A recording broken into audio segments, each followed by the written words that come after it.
Hi, welcome to Small Business Saturday Happy Hour. We're very excited to have you here. And today we're talking about the 3 foundations of a strong small business. I just love that. Well, grab yourself a drink and cheers, Michelle. Cheers, babe. So today we're with Michelle Calcasola. I love your last name.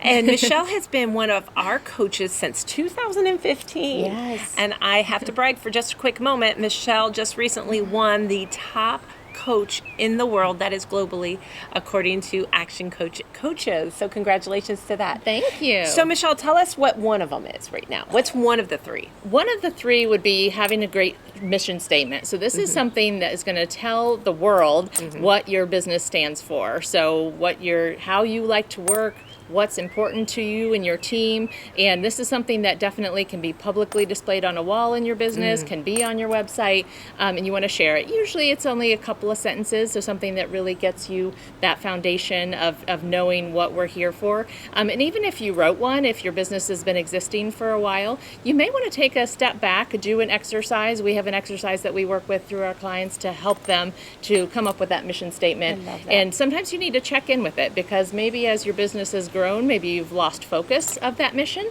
Maybe your team culture has kind of shifted, that maybe has shifted that mission a little bit. And you want to know, do we need to get back to that mission, or are we sticking with what we already had and making sure that we're holding dear to it? Okay, I like that one. Okay, so Yeah. that's one of the 3. What would be It's a one of the second one? 3. And they're not in any certain order, right? Nope, not we at need them all. all. Yep, Okay, so what would be the absolutely. second one? The next one would be a vision. So do we have a very clear vision of where our business wants to be in 10 years, in 5 years? And that may shift over time. Definitely when we start working with businesses, oftentimes they have a much smaller vision than they do after we work with them for a year or 2 years. And really, whatever that vision is fine.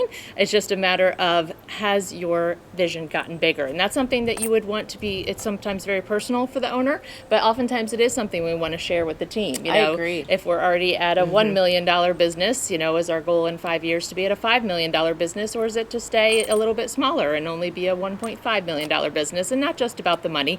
How big do we want to be? How many customers do we want to serve? How many producers do we want to have on the team?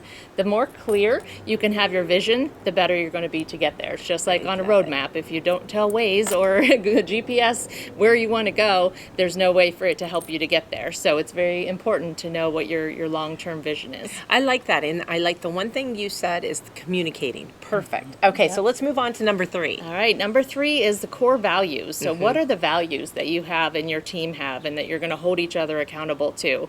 There's all kinds of things. You can certainly get up the good old Google and type in core values and see a lot of examples of what companies have, but certainly ones we see often are honesty, integrity, hardworking, lots of different things. And it just really depends on your company, your culture, and what is important to you. And oftentimes this is a fun exercise to have a brainstorming with your team and get their opinions, maybe give them some homework at one team meeting, and then the next week ask them to come with their ideas. Oftentimes you'll see some duplicates or some synonyms. And usually I personally recommend that we get it down to 4 to 6 core values and no more than that, because it can be really hard if you have a lot for the team to remember, you right? want the team to know what your core and values remember, are. and to be able to regurgitate it back fairly Exactly. quickly. Absolutely. And there is one thing that we can do is, Michelle, you talked about getting your team together. We can do that for you and your team. You just give us a call and or a email, or you can find us on our website, and that's how one way that we can get the first step going, right? Absolutely. Yeah. Awesome. Thank you. Well, cheers. Cheers. And remember, cheers to the 3 foundational things that can help your small business grow. Cheers. Cheers.